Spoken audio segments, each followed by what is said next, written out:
I'm Melissa Haas, and I'm part of the government relations team for the University of Illinois system.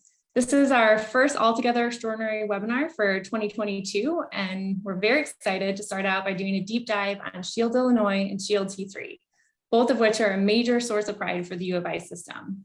Some of you may have joined us for our very first Altogether Extraordinary webinar just about a year ago, which focused on how researchers at the University of Illinois at Urbana-Champaign first developed the innovative saliva-based COVID Shield test. A lot has happened since then, and we're looking forward to filling you in on how we launched Shield Illinois and Shield T3 and how they've been protecting communities in Illinois and across the country. Today, we have two guest speakers to represent both entities. Just so you know what to expect, we'll begin with their presentation and then we'll shift into a question and answer session for the second half. During the presentation though, please don't hesitate to share any questions that you have in the Q&A box. We'll be keeping an eye on it throughout the briefing. Without any further delay, I'll go ahead and introduce our speakers. It's my pleasure to introduce our first speaker, Ron Watkins. Ron is currently serving as the Managing Director for Shield Illinois. He was selected to be responsible for starting up the COVID Shield testing unit to serve the state of Illinois. Ron is also an Associate Vice President for the U of I system. He holds a clinical professor appointment in the Gies College of Business. And before running Shield Illinois, Ron was Associate Dean for Strategy and Innovation at the Gies College of Business. He worked in industry for 10 years and he served on active duty as captain in the U.S. Army. Our second speaker for today is Bill Jackson. Bill is the interim executive director of the Discovery Partners Institute, a U of I system initiative designed to train people for high demand tech jobs, conduct applied R&D, and help build businesses to grow Chicago's tech ecosystem. We actually did a webinar just on DPI last April, and I encourage you to check it out if you have the time. In addition to leading DPI, Bill serves as the principal officer of Shield T3, a university-related organization that has been deploying our saliva test beyond Illinois. To get us started, I'll now turn it over to Ron to begin the overview. Thanks, Ron. That's great, Melissa. Thank you so much. Marissa, do you have the slides or should I pull them up? I can share them now. That'd be great. Thank you.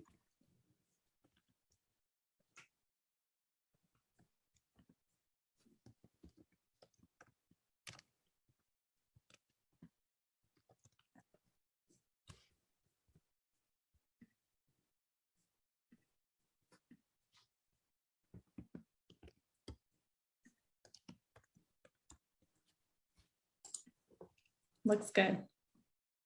Marissa, can you hit the next one? I think this might be, let's make sure it's the right deck. Maybe you should share. Yeah, I got it. No problem. So, great. Can you see this okay? Yes. Wonderful. So thanks so much for being here this morning. It's our pleasure to talk about this, not just innovative test, but really the deployment around the test and how we both, between T3 and Shield Illinois, be able to make a substantial difference in terms of protecting the various communities that we've been able to be lucky enough to be able to serve. So I'm going to start by just giving a quick overview of really what we've accomplished so far and what this test means. We've done over 7 million. So we've got an idea of how the test works and how it's been able to affect the communities. But most importantly, this test has turned out to be incredibly fast, accurate, easy to collect, and quite honestly, it's just been remarkable and almost in every way. When we think about the other options that folks have had in testing, they've oftentimes taken 2 to 3 days to get results. It just doesn't work. You're not stopping the spread that way. We've generally been within 18 hours. We've been able to save all sorts of, or I'll talk about it a little bit later. We've been able to essentially create economic value through how low cost the test has been. And over, we found out that the test really is what we thought it was, which was extremely accurate. So let's just talk for a little bit about Illinois itself. Within the state of Illinois, we've been able to deploy at over 1,700 K through 12 schools, a number of universities and colleges. We're now at 30 plus community-based sites, to include a number of corporate and government entities. On average, each week, we're doing over 200,000 tests per week, which I'll give you an idea of what that means sort of nationally. But what's important about Shield, Illinois is it's not just hitting the populous centers without the state, but it's really covering the entire 400 by 200 mile state from the southern Illinois to the west, all the way through the populous area within Chicago. No matter where you're at, we're able to provide a service of the testing. And per IDPH, the one piece that we've sort of been really happy to hear is that throughout this entire testing, they use a number of different services, a number of different vendors, a number of different ways to bringing testing to the market. We've been the only partner that hasn't had some sort of material failure or fault, even doing by far and away the highest volume of anyone else. And so what's the volume look like? For Shield, Illinois, if we were our own state, Shield, Illinois alone produces the 6th most tests per day of any entity in the United States. So the only states that are doing more than just Shield, Illinois alone are New York, California, Illinois as a state, Florida, Massachusetts, and Texas. So what's it look like? How have we been able to do it? I love this slide. On the left-hand side, it gives you an idea of what our logistics network looks like and our labs. Each of the green circles are a funnel point or a point that allows for the various schools, colleges, community sites, whatever it may be, to be able to drop off and the samples. So we can see down at Shawnee National Forest, Carbondale, near Mount Vernon, St. Louis, and over at Western Illinois are all places that then serve those communities. They have to just get the samples to those spots. Each of the beakers are our labs. The labs also serve as locations at which folks can drop off the samples. You're anywhere in the state, you're within 45 minutes of a place to drop off. And that's what's really allowed us to be able to serve the entire state and be able to get really fast results. And then on the right-hand side gives you an idea of the spread across the communities. So really, it's not just in the populous areas. We're absolutely in the rural areas. We are absolutely covering the entire state as a whole. Each of these represent one of our contracts. So it could be, it could be a school district, it could be a community site, it could be a university. In general, each one of these circles represent about 5 to 6 locations, which is our 1,800 locations and all across the state. So essentially what we've been able to do and how we've been able to do this is we put together this platform, and the platform has a number of components together that makes it all work. We've got the on-site collection teams, but we've also deployed mobile collection units that go to outbreaks. We've served over 300 different outbreaks throughout the state, and those could be happening anything from a homeless shelter to at a high school, to go in and be able to quickly test a larger population to stop the spread. We've secured a supply chain that's allowed for no disruptions. We've built this statewide transportation network, and all of it's been done in a HIPAA compliant technology system to protect individuals' information. With that, we've paired it with this customer hotline, which at first we thought was going to be important to provide customer support, but it's become incredibly important. We're averaging 10,000 calls a week from folks. So anyone that's involved in the program, any questions, anything they have, anything they need, they're able to call in. Did they have a positive? Great, they could call. Are they having trouble logging into results? No problem, call. And it's really allowed us to stay on top of any issues that folks may have. And then of course, we've got 11 CLIA labs that are all networked together. That's helped us provide those results from the time someone that drools in a tube to getting it within 18 hours. But what I'm most excited about is the economic value that we've been able to create. When we take a look at the federal CARES funding that the state of Illinois received for doing testing, or that the city of Chicago received for testing. We've extended that funding by 2 to 3x. It's actually creating real economic value. The money would have been burnt out in a third of the time. So we've been able to scale the testing and do it in a way that's been able to stretch these federal funds and really make those federal funds worth 3x. That average cost of the test, it's roughly 15 for the test, and we're doing it for about 15 to actually collect it, transport it, and get it in at a total cost of $30. Where Medicare and Medicaid have been reimbursing at $100, and they started by reimbursing at $150. We started at 35, we were able to drop to 30. But in addition to that, we've been able to keep companies open. Firms like ADM, Rivian, we've been able to have positivity rates of below 1%, which has kept their staff in place. It's protected their staff, but also allowed them to continue production. And at ADM, being one of the most important companies for food and food protection, it's been incredibly important in what it's meant. And finally, a side note, we've been able to create 1,100 jobs throughout this, which has all been within the state of Illinois, and another small aspect of creating real economic value while all the time doing it at an extremely low cost. So that's really all I have as an overview on the state. Really excited to get your questions and talk in depth. But I'd like to turn it over to Bill Jackson to talk about what's been happening outside of the state of Illinois with Shield T3. Thanks, everybody. Ron, nothing short of unbelievable. Well done. So we did something similar in the sense that we collect, we do the test, we turn around the test in under 18 hours. I think our average is under 6 hours. We've actually created a way of doing that. And to Ron's point, we're the best economic value out there. We turn around the test rapidly, and it's incredibly accurate relative to even nasal swab PCR tests, and certainly better than antigen tests.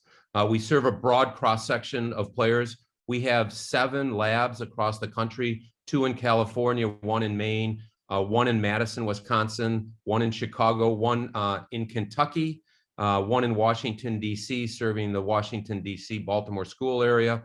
And we're opening 1 in Texas and 1 in Florida. We serve a broad cross-section of players from schools, universities, and all across workplaces across the U.S. Next. So the interesting thing that we did, and the thing that Shield Illinois did is, a test that's past 24 hours, a PCR test, is not valuable. There's plenty of research out there that shows that we shouldn't be paying for tests that are beyond 24 hours. So what we did is, instead of having the test come to the lab, we brought the labs to the area that we're testing. And we put them in, trailers, 55-foot trailers, and that's a picture of one. That happens to be a trailer out in Southern California, and that's actually the lab that you can see inside the trailer, and it's at Pomona College. Next. And by the way, each of those trailers can do 10,000 tests per day. So we have, just like similar, I think Ron's is much more extensive, but we have hundreds of customers, thousands of locations, and we do K through 12 universities and businesses and corporations across the US. Toyota, Rivian, Bloom Energy was one of the first labs we set up.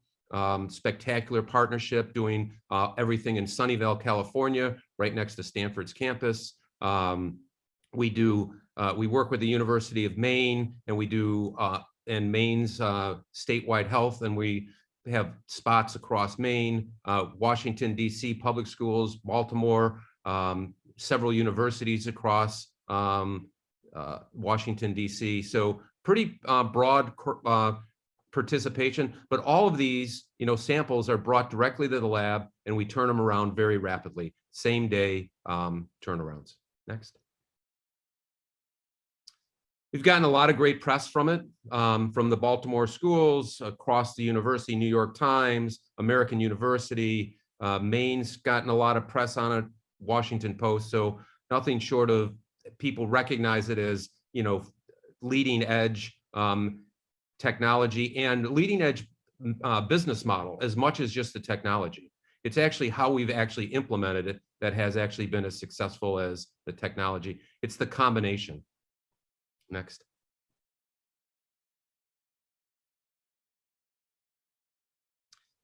So where do we go from here? So the great thing that we have is we don't just have the Shield, technology. We actually have quite a bit more.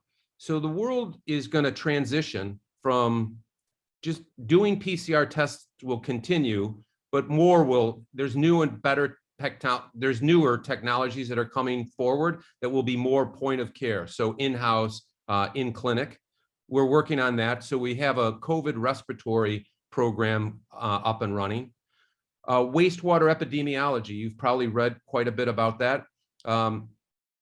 Shield and DPI, Discovery Partners Institute, with Argonne Labs, Northwestern, UIC, we have won a bunch of work across the state doing wastewater epidemiology. So we actually sample wastewater across the state looking for variants and spread. And we've created some AI tools in order to do that. We're working on novel diagnostics. So saliva, because we've gotten so knowledgeable and insightful around saliva actually has a series of markers. Those markers can warn you whether you have cancer, whether you have had a concussion, and some other health issues. Also, saliva can be a test for wellness and can actually flow into understanding how your eating habits, your biome, and your whole capability of creating a wellness program. And so we've started working on taking saliva as a platform and thinking about how to apply it more broadly. Next. So first off, the world is transitioning from a pandemic. And what does that mean for testing?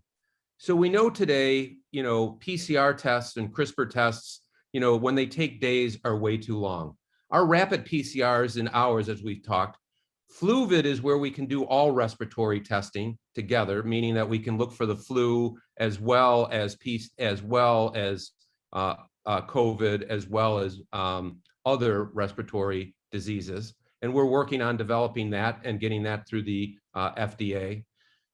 People are looking for tests that are in minutes, right? That can turn around in a half hour, 15 minutes. And there are a series of things that we're looking at in order to do that. We funded a CRISPR test that can be in a clinic and at home.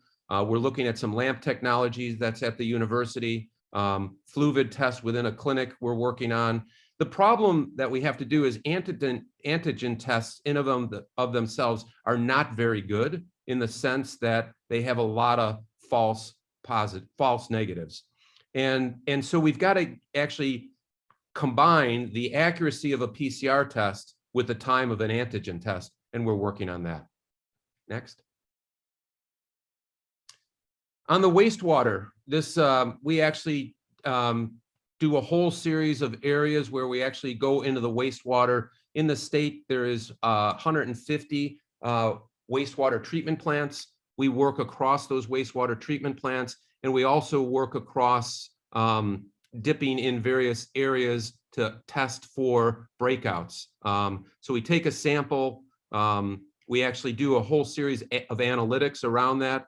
It creates a series of insights. It's actually a predictive model for where breakouts will occur before even testing shows the breakouts. So we can be much more reactive to potential hotspots and then do faster testing there.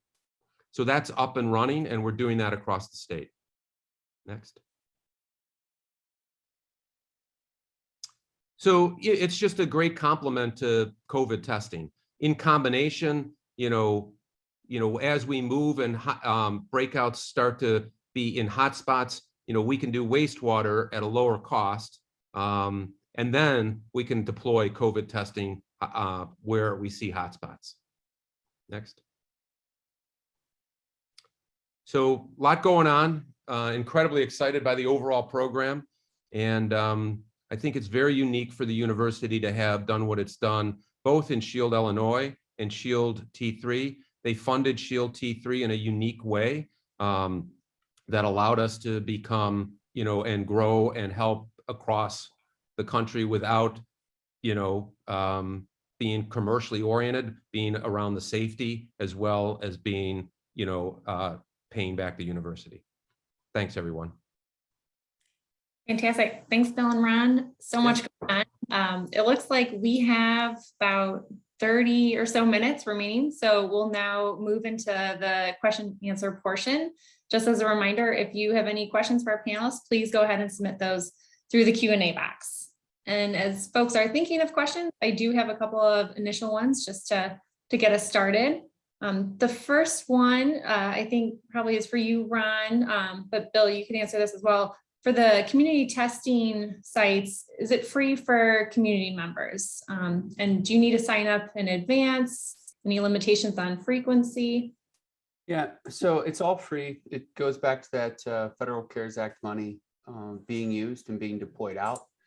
And we're getting put into more and more of the community-based sites because of what I mentioned in the economic value creation. We can do it at a third the cost. So essentially looking to get Shield, Illinois to replacing as many of the community-based sites that are already out there to save cost, but also then allowing the state to increase the number of sites. It's all free. If you sign up ahead of time by essentially downloading the app and pre-registering, then it's great. You can walk up with a QR code. If not, it's really fast. You can do it on site. The entire thing generally takes about 5 minutes to go in, sign up, register, and run through. And then the actual drooling process itself usually takes, another 5 minutes. So what's great about this is when there's long lines, you get through them really quick. I mean, like what we saw in some of the surges where we were setting up pop-up sites, we were literally running through 50 or 60 people per scanner, and we'd set up 2 or 3 scanners. We had 150, 160 people just rolling through every 30 minutes. So it was incredibly fast and free. Great. We have a question that came in. Can you talk about how Shield's testing model fits with the overall testing apparatus going forward? How do we think about PCR, rapid PCR versus at-home tests versus Shield? So I'll take that. So as breakouts happen, if you are doing surveillance-based testing and you are not symptomatic, a PCR test is really the only way to tell that you're going to have COVID or not. When you are symptomatic, you can run an antigen test and then a PCR test on top of it, which would be the right answer. So the antigen test would be fast. If you have some symptoms, the problem with antigen tests is they have a lot of false negatives. And so spread still occurs because of them. But if it's backed up with a PCR, rapid PCR, meaning under 24 hours, then you get a really great sign. So that's one of the core things. If you actually come in contact with somebody who has COVID, right, but you have no symptoms, you should run a PCR test and go to Shield, Illinois. So that's kind of the broad view. If we are working on some technologies that might actually be at home, so that will be as accurate as a PCR test, but they're still in progress. That's great. It's exciting. How do you plan on exporting the wastewater epidemiology plans to other states or countries that are experiencing higher rates of COVID-19? Yeah, great question. So we've already started talking to our clients that are using our PCR testing, and a number of the universities are very interested in running that test. So we've already started conversations. We have to do a number of things. We've opened a lab at UIC's campus for development of that process. Right now, it's done. A lot of it is done at UIC's lab on campus. And we're actually going to duplicate a lab. One of the key things too with this is we need fast turnaround on this as well. So we're actually can work with local labs, right? So we can get turnaround times of less than 24 hours. So still in development, but we're actually just taking the process that's been developed at UIC, Northwestern, and DPI and Argonne. And there's some really cool things because the wastewater treatment, you have to map the flows of wastewater. So you have to understand all the piping and then map it back to communities. So we've actually built some software programs around that as well. So we've started talking to people outside the state to commercialize it. So still work to be done. Excellent. How long does it take to build and deploy a mobile lab? What is that? We can do it in a month. Oh, okay. And, we have been talking a lot about the future. When COVID does decline, can these labs and techniques be repurposed to fight other diseases? Yeah, these are PCR based tests. So these are, they can be used in a lot of different ways. So the answer is yes. The thing that people have to understand is because of COVID, the number of PCR tests have gone through the roof, right? So the actual capacity out there for PCR testing is huge for now. And the question is, most hospitals would have a PCR tests, so these are generic pieces of equipment that can be used in other areas and donated accordingly. Great. So if someone in their community wants to offer community testing in their area, what do they do? Who do they contact? Ron. Yeah, so the local health department is the place to start to find out what's already happening within that area. And the local health department can work with IDPH on essentially requesting one. That's same for the city of Chicago. The other route is you can reach out to us directly and we can ask.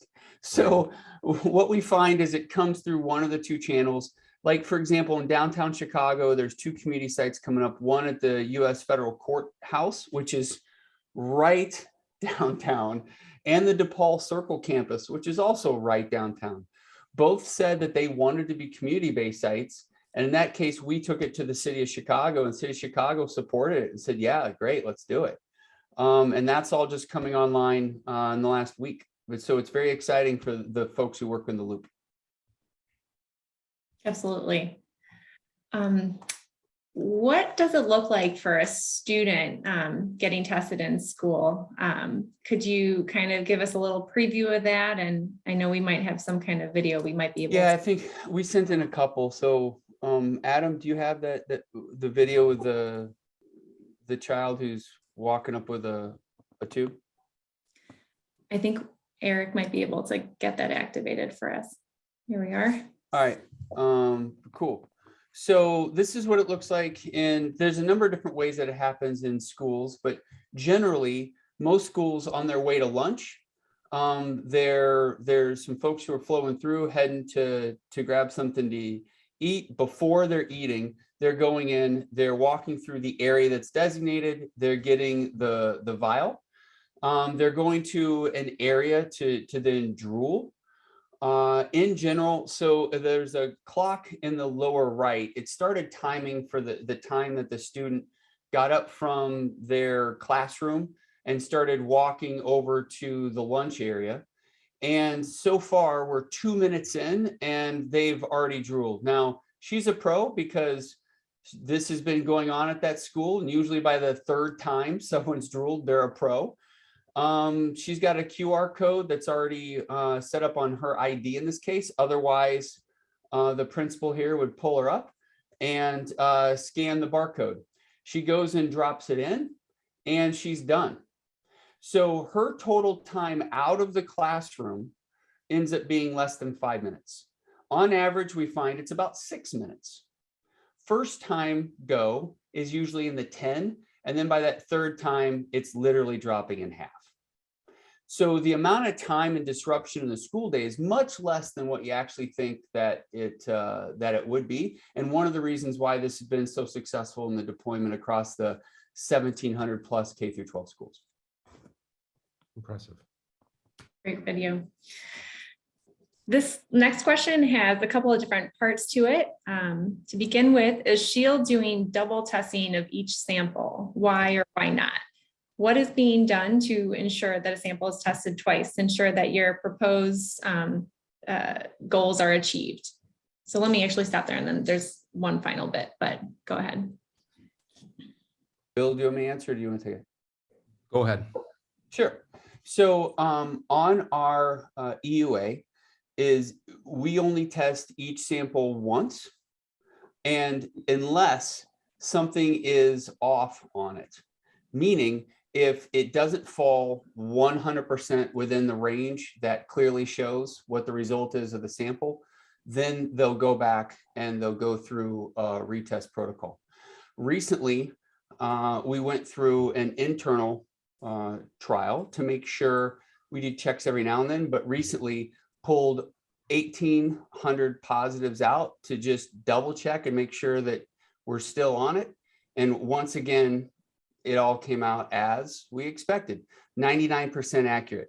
All the positives were positives, actually 99.2%. All the positives were positives.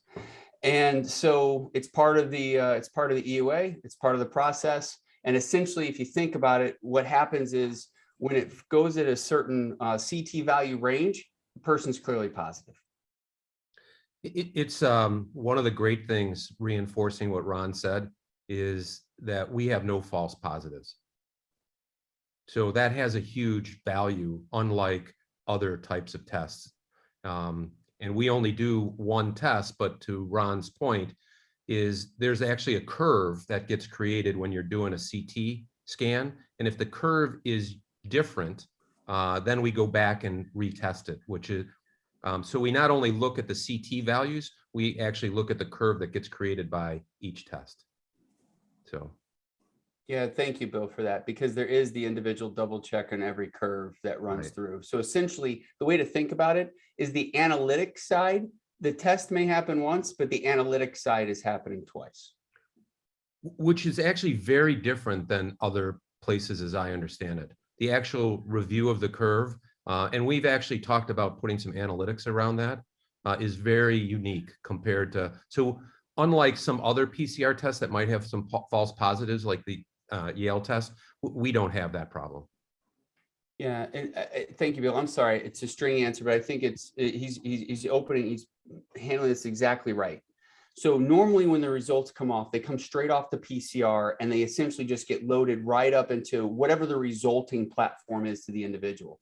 Instead for ours, they all come off the PCR, but then a scientist sits down and literally checks every single one.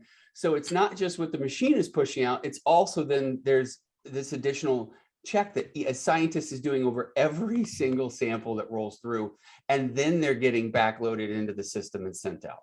And that's that double check on the analytics side. Okay, great.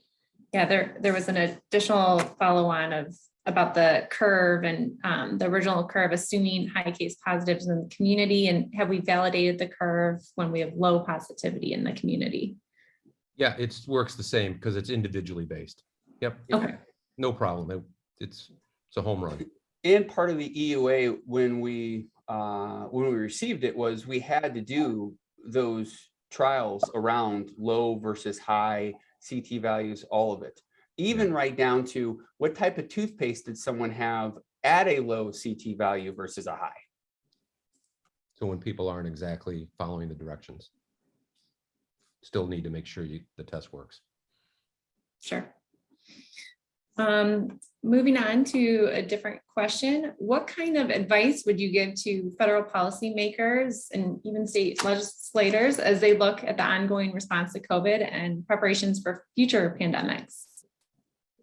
I'll take that. I actually think the state of Illinois has done it right. It is one of the few states that has set up very accurate testing in a very rapid way. And it's low cost. You know, nobody does this for $30. Even antigen tests, if you look at them, when you kind of look at the total cost of an antigen test, is higher than $30. So the state has done it right. What the federal government should do, in my mind, is also set up a network of rapid PCR testing based on saliva and put labs like Ron has done, maybe not as many. I would do, hubs with trailers. So I would do, a hub that could do 80,000 tests a day. And then I would have trailers in more remote locations that can do 10,000 tests. That would be one. Second, I would actually not fund antigen tests. I would actually fund, future development of LAMP and CRISPR testing, and get that out as soon as possible. And the great thing about this is to set up a lab isn't that expensive. One of our trailers actually costs $1 million, a little more than $1 million. We could set up these hubs and everywhere across the country and actually protect the whole country for a very limited amount of money. I think one of the problems we've had is the, betting on antigen tests has actually created, outbreaks because of all the false negatives. So that's a view, not a shared view, by the way. Bill, this next one would be for you too. Just on the flip side of what you were saying about scaling up, what obstacles or challenges have you faced in trying to get more customers outside of Illinois to adopt Shield? We're seeing a transition on who is paying for Shield, right? So we've got customers like Toyota or other players like Bloom, right, that pay right out of their, own pocket.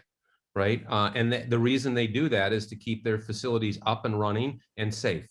Not everybody is so forward looking. So they see this as a cost to their operations and aren't willing to pay for that. That's not everybody, but that's a number of people. What we're going to see is a transition in two ways. Sooner or later, the CARES Act will go away. And the funding will actually come from insurance and companies. So we'll start to see, funding coming through the insurance route. We've never taken funding from insurance to date. We've only taken funding from, universities, K through 12 and or corporations, which is predominantly either corporate money and or CARES Act money. But that transition is going to happen. Sticking on the federal front, we had a question come in from a congressional office just about elaborating on business model and how have federal priorities helped or hindered you building out your capacity? Bill, is it okay if I start? And Yeah, go for it. Yeah, sure. So we're both T3 and Shield Illinois are part of the Midwest Coordination Center, which was a federal level effort to establish 4 coordination centers that each one had roughly 13 to 16 states in that provided additional federal money to help with testing. The focus of that has really been around capacity and building capacity for testing, which is off center from where the actual problem is to get testing deployed. Capacity has not been the issue. The issue has been the on the ground's ability to collect the sample, transport the sample, and then get it to the labs. So the federal funding is around the test, but the reality is where the funding needs to be is on the harder part, the more expensive part, and the more difficult part, which is the actual collection of the test and transportation back. So to put into perspective, if we can do the test for $15, at one point it was costing us as much as $40 to do the front end, which we've just been able to get much more efficient and better at to bring that down to also $15 to get done. But that's extraordinarily difficult. So from my standpoint, the federal funding, as Bill said, toward PCR testing in a hub and spoke type of model, where the funding is covering the spokes, the ability to actually reach out in the communities and get the test, and then get it back to the hub. And then of course, also covering the price, the cost of the test. Ron mentioned it earlier that we run our tests below $15 a test, but to collect is another $15. If you don't pay for both of those, it doesn't work, right? So admittedly, $30 is unique. Most other places are in the hundreds by the time you add their costs in. Like a lab in a hospital, for instance, can't do a PCR test for under $45 for a number of reasons. So we have a unique position because of a number of things. One, our scale, one, our operating model, and one, the test. Terrific. Let's see. I know you've previewed a lot about future plans, but anything else in the works that you haven't been able to mention thus far that you'd like to highlight, whether it's Shield Illinois or Shield T3? Well, we have a lot of developments that we've done. So, we just got a pooling EUA about, I don't know, a couple months ago, which can bring the cost of the test below $5 when you pool. Now you have to have low prevalence, but so we've got that, done through our efforts through our labs and working with Jay Walsh, which has been a home run. We're working right now on some other EUAs that we need to get approval. I'd say in general, the working with the FDA has been interesting. We takes a while to actually work your way through it, but once you do, we're trying to get one where we got a unobserved EUA. We're working, on several other EUAs as well. So it's and/or we'll sooner or later transition to getting full FDA approval. But it's a long process, and some of the test requirements, I would say, should be reevaluated. So this thermal cycling. There's a whole series of things that need to be relooked at. So, but we're working on it. Very good. Yeah, so a couple of things to add. We've been really in screening mode, and to Bill's point about the wastewater, that's in the surveillance mode. So it's a population level look. I really think there's going to be more population level types of testing by using, as mentioned earlier, the RSV and RSV, flu, COVID combination, so that let's say you've got a school district or an area, if someone is coming in and they're not feeling well, so what is it that they actually have? So you have the ability to have a kit on site that the individual can drool, get sent in and find out what's going on with them in particular, but at the same time, it could be part of a larger surveillance program that has some randomized testing to just see what's going on in the population. Generally, that is, it's not taking individuals' information. It's not tied back to the person. Instead, what it's doing is it's really just collecting some samples of what's happening in that area to be able to know whether or not there's a virus outbreak or not a virus outbreak. That, and then I'll mention one other place that at least we're looking at is how we could potentially help those same communities in other ways from a health and welfare perspective. And it's a pretty wide open question, but we have a number of superintendents that have been reaching out saying, hey, is there other ways that you could potentially help us? And we've even had some legislators reach out and say, listen, now that we've already deployed at these spots, is there ways of us taking some of the costs that we currently have that we're spending and be able to find ways to reduce the cost, do the same things that we're doing, but do it at a much, as we've proven, a third of the rate. Yeah, we appreciate all of the support that we've received in the partnership federally and from the state of Illinois, and want to keep those communication lines open always. So wonderful. Well, I think since Just to play off of that, yeah, Melissa, I think IDPH has been a great partner. I think the city of Chicago has been a great partner. So I can't, to your point, I can't emphasize that enough. They've been thoughtful, they care, they work hard, they want to do all, it's been a great partnership. yes. Well, I don't see any more questions currently in the queue. So just appreciate everyone's time today. We'll go ahead and wrap up. If anyone does have any further questions or would like to get connected directly, as we said, just please reach out. You can do so by reaching out directly to our panelists or to our government relations team, state or federal. And thank you to all the listeners for spending your Friday morning with us. And thank you, Ron and Bill, for providing this briefing. And I hope everyone has a great rest of your day and a good weekend.